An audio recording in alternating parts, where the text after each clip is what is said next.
All right. Never get any better intros. That's it, that's my intro, done. All right, hello, great, moving on. How have we all been? It's been a while, it's been a month. Still in the same circumstances, aren't we, really? Not much improvement in terms of lockdown and life going back to normal, so here we are. I'm not sure what I've titled this video.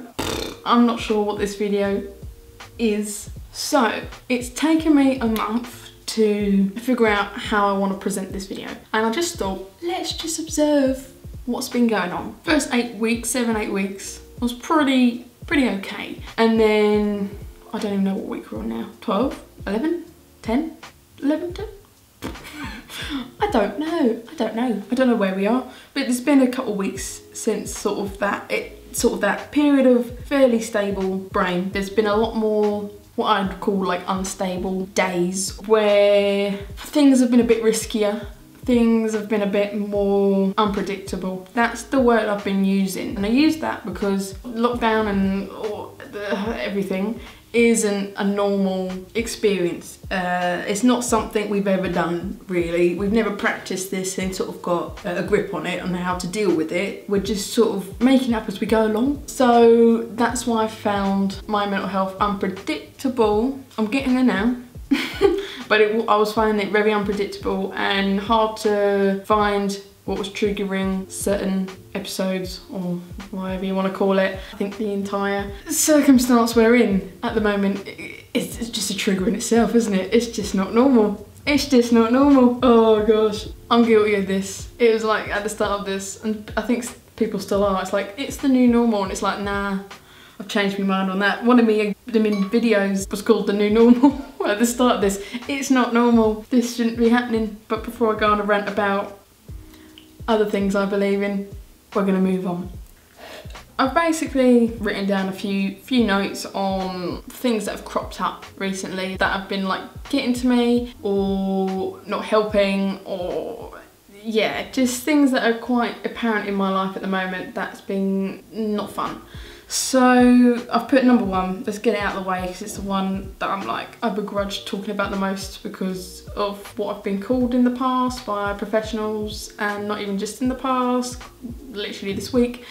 My alcohol consumption. Now, I've always had slightly different upbringing around it. I mean, not different as in like, oh, I'm so quirky, but if I look at like me and just my friends, I was brought up around alcohol. I'm not saying, you know, in a problematic way, but it was always just very normal. In the past, when I was about 16, 17, I've been problematic with alcohol. So that's why it always comes up in my notes, like mental health notes and stuff, because I used to drink to cope to the point where I couldn't leave the house, like to go to college or my job at the time, without drinking. And I would drink I'd take like a water bottle of vodka and drink throughout the day. Anyway.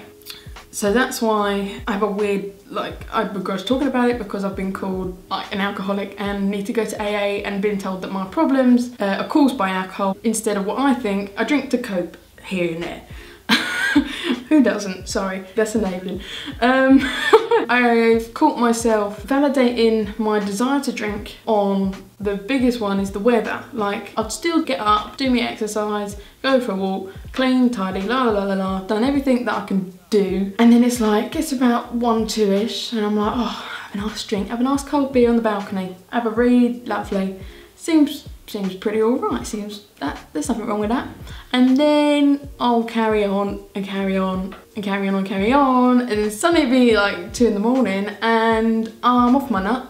I am either one of two ways really. I'm either like super hyper and like slipping into the more manic area. Yes, drunk, but yeah, we're not going to question that. I know what I mean. Or we go into like depressive hours and things get a bit risky and problematic in other areas. Now here's the thing, I honestly don't think I have got drunk in lockdown intentionally, like to self-destruct. It always starts with me thinking it's positive or it's valid, or another one, oh, it's Friday.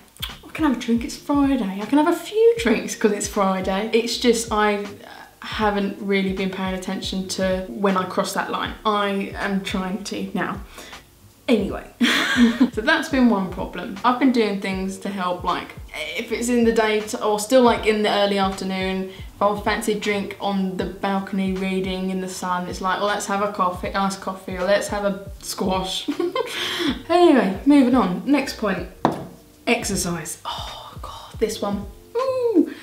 Now this is where I want to talk about like Instagram and stuff. When things started like locking down, 2.5, wherever it was, 3 months ago, I don't know, I've lost count. We're in a continuous loop of time. I don't know what's going on. I've always followed, since getting into the gym accounts on Instagram, and then I followed even more because I just wanted to control, not lose control of the way I look, fitness, health, the physical side of stuff, and you know, in a narcissistic way, I didn't want to put on weight, which another problematic area.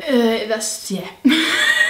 But yeah, anyway, I followed more accounts and quickly was struggling to adapt what I did at the gym at home, and got really upset about it quite quickly. And then everyone starts running, doing these 5k things, and I did try at the beginning of lockdown to start running, but I know the implications on my knees, as I keep talking about, and quickly found, no, Mad, we knew you couldn't run, you still can't run. It's not possible, okay? So I just sort of yeah, it was just getting in my head that I can't do enough cardio like I would. Like I said before, would cycle at the gym because it wasn't the same amount of weight and pressure and whatever on my joints. So I could do that, and I really did love cycling. So exercise, yeah. Instagram was getting me down because I just didn't feel like I could keep up. I felt like I was losing a lot of fitness and like muscle definition, putting on weight. And that was before my eating started going a bit pear-shaped.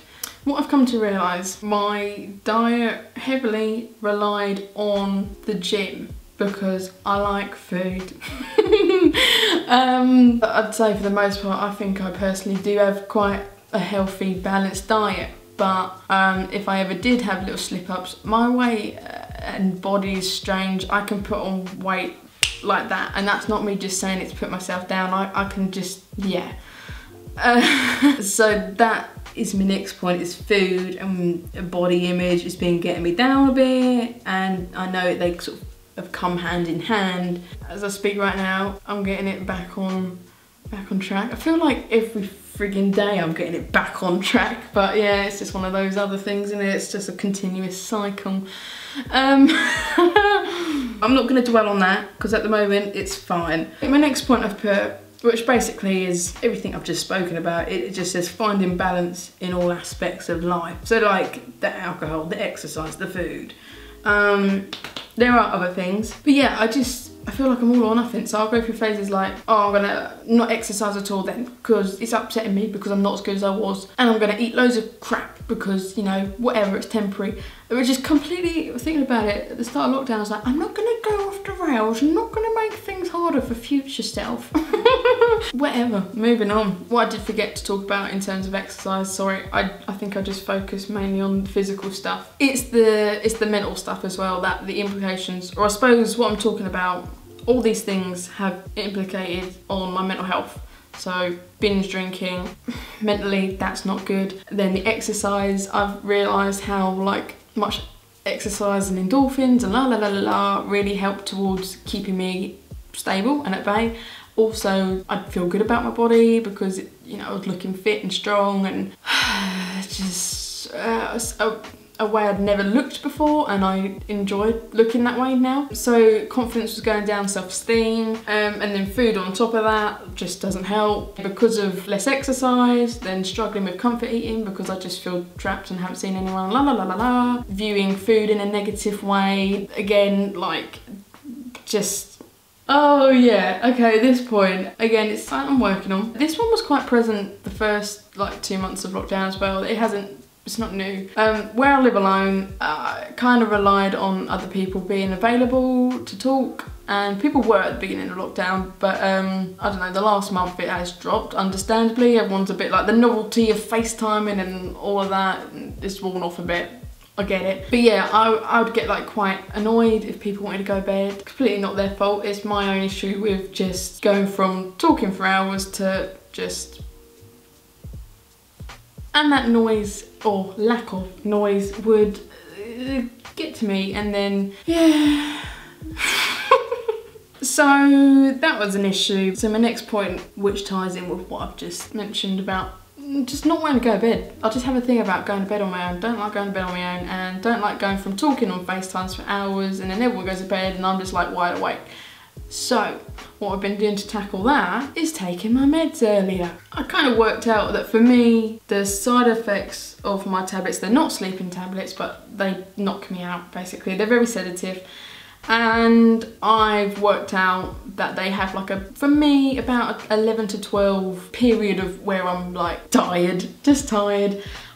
So my goal and a new habit is to take my meds by 9 o'clock at night, and so by 10 I'm usually like, I'm falling asleep. To help with not staying awake later and later, which means drinking later, which means riskier behaviour, and I can't get annoyed at people for wanting to go to bed because they want to go to bed at normal times. Okay, a little bit reliant on my tablets to make me go to bed now, but I can't help it. That there's just a side effect of them, and I've just got so used to it over the years that is it. I struggle to go to sleep without them. So if I take them earlier, we sort of cross out risk factors. So yeah, they're the main things that have been cropping up. I can't imagine that I'm alone or strictly like classified to people with mental illness or BPD. I'm sure a lot of these things, a lot of people are going through. I didn't really want to have like a lesson or, you know, a positive twist on things. Like, I just wanted to put it out there, be a bit real about it, not try and sugarcoat things as if like I'm totally coping. Like, I'd say 90% of the time, yeah. 10%, we're, like I said, we're making it up as we go along, aren't we, really? There was no practice run, was there? So that's that. Yeah, didn't want to be preachy. I just wanted to say what's been going on, be a bit real about it. It's not brilliant, it's not terrible, it could be worse. I mean, I'm still sitting here in health, so I shall wrap it up. I hope, as always, that we are all well. I hope we are finding ways, new ways, old ways, whatever ways to cope with such a rare time. Like I said, there was no practice run, so don't get hit up. It's literally, for me, it's been trial and error. I feel like I'm trialing and erroring new strategies and coping there literally every couple of days. So if you're doing the same, it is what it is. Thank you for watching if you have, and I'll see you in the next one. Get me a beer. Problematic. Fuck's sake.